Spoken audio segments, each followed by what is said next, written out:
As an Eastern European, I'm looking at this, and I believe that it is one of the most American things that I have ever seen. So let's listen to it together, and then we can draw some conclusions. It's a confrontation on a plane between two passengers who are sitting next to each other. You know nothing about me by the size of my body. It happened on an American Airlines flight from Dallas to LA. Natalie Haig, who is a plus-size model, says she immediately realized there'd be a problem with the passenger sitting next to her. As soon as I walk on the plane, I was met with this person that was just disgusted by the fact that I existed next to him. Understandable. Natalie says as they waited for takeoff, she noticed the guy was sending out a text to a friend. Natalie decided to fight back, snapping this photo and sharing it with her 100,000 followers on Instagram. His friend writes, hopefully she didn't eat any Mexican food, to which the passenger replied, I think she ate a Okay. Where do we even begin? There's so much to unpack here. The first thing is person is asshole to another person on the plane. National news. Like this needs to be covered by the mainstream media, and everyone needs to be like, oh, that is so disrespectful. Oh, so disrespectful, so disrespectful. Can you imagine? 2024 disrespect. Like honestly, do these people not have actual issues? Like are they able to pay the bills? No, seriously, like is there a single day in their life where they're worrying like, oh my god, I spent all the money and the rent is coming up and I can't afford to spend it. The electricity bill is due. I haven't paid it in 20 days and they will cut off my power. Are these concerns ever in the mind of the people that go like, oh, that is so disrespectful. Oh, so disrespectful. No, seriously, like, I just want you to put yourself into the shoes of people with real problems for a change. Like, do these individuals even realize that there are people in the world with such problems? But no, apparently the national news is now given airspace to someone being an asshole to someone else. And everyone is gathering on the internet, and they're talking about it, and they're like, oh my god, can you imagine? Oh, the horror that she must have went through, the pain that... And I'm pretty sure, like, she was never an asshole to another person, ever, in her entire life. Not once. Like, this is just... But then, you also have to look at this from a different point of view. Like, okay, fine, let's analyze this, because this is what people on the internet do, right? Like, they take a human interaction, and they analyze it from 1,000 different angles. They deconstruct every aspect, every frame, and they talk about it. If I go and I get an airplane ticket or a bus ticket or whatever, right? What exactly is it that I purchase? What am I buying? And the answer is, I am buying the space in my seat, right? That is the space given by God. That is the sanctity. If I see a single finger go into my space, that is rape. Literally rape. Like you, it is called a violation of your private space, isn't it? Right? So if I sit on a chair, I don't care what part of another human being is coming into my space. That is a violation. I'm not getting what I paid for. So yes, like the airplane company in this situation is responsible. And this is easily fixable. If you can't fit on your chair for whatever reason, you should pay 2 seats. This is how things used to be done. I don't care about, but like, think about it, the feelings that, no, like, my feelings is that I paid for a seat. I don't care about anything else, right? Have 2 compartments. Have a compartment for people that fit in their chair and for people that don't.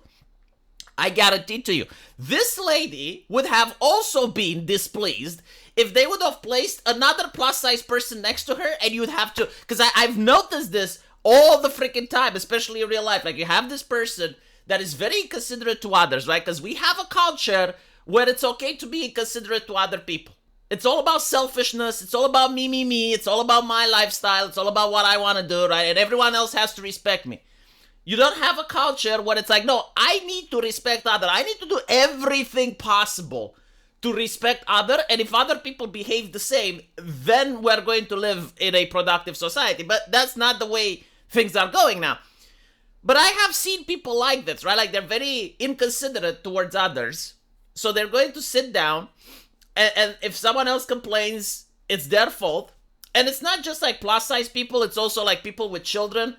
Like, they will have a child that is unruly, a child that's misbehaving, a child that is a problem for everyone else around them, but it's their child, so like you gotta tolerate it. And the moment someone else comes with another child that is also unruly, that is also like that, then they freak out.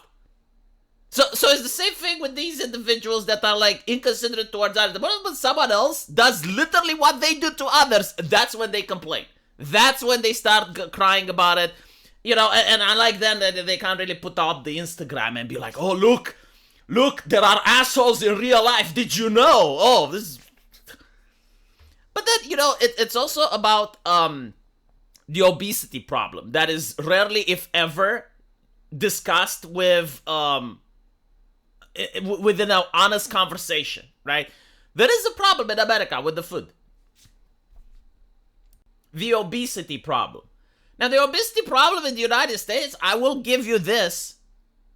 It's not entirely people's fault. I know it sounds shocking, but hear me out. My cousin lived in Europe for most of her life. She lived in Romania, she lived in Spain, she lived in France, and she's a very thin individual. Like she's meat and bones. She's very skinny. Goes to America within 6 months of being there, gains 8 kilograms. Doesn't change her lifestyle. Like literally the same lifestyle, the same type of food.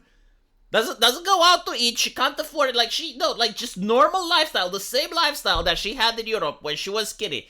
Goes to America, maintains the same lifestyle, gains weight. Now she's not morbidly obese or anything. Well, I don't know how she's going to look like 10 years from now. But there is obviously something about the American food which is different than what Europeans eat. And it does seem to get people to be obese, right? So that is like one aspect. But the other aspect is the aspect of culture, where it is not okay to even remotely suggest that being morbidly obese is unhealthy.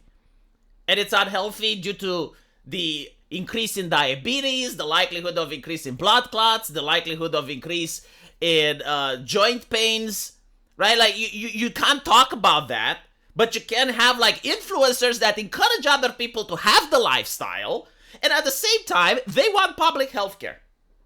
So basically, if you live a life where you stay away from alcohol, you stay away from tobacco, you stay away from drugs, you work out because you're thinking, wow, if I get sick, I won't be able to afford to pay.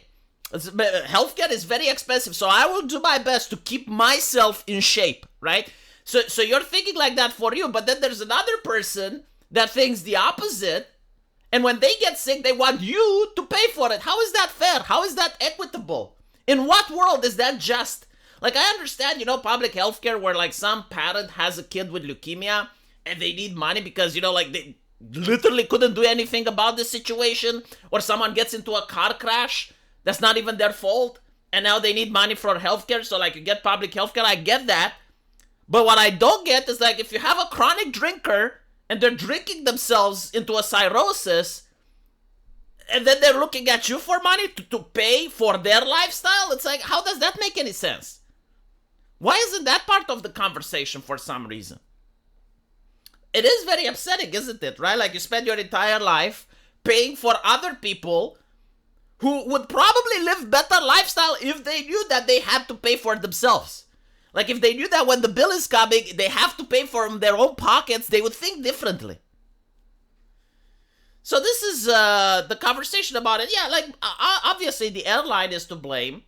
If you buy a seat, honestly, if people were to be able to sue the airlines for giving them a seat that other passengers occupy for whatever reasons, I don't care, the airlines would fix this problem right away. The next day they would fix it. So I do blame the airlines. The culture also to blame. Like, what is this nonsense? It's like, oh my god, I saw an asshole. Now it's national news. Why is it national news? Like, and she's smiling, she's laughing about it. It's like, oh, is she really that distraught?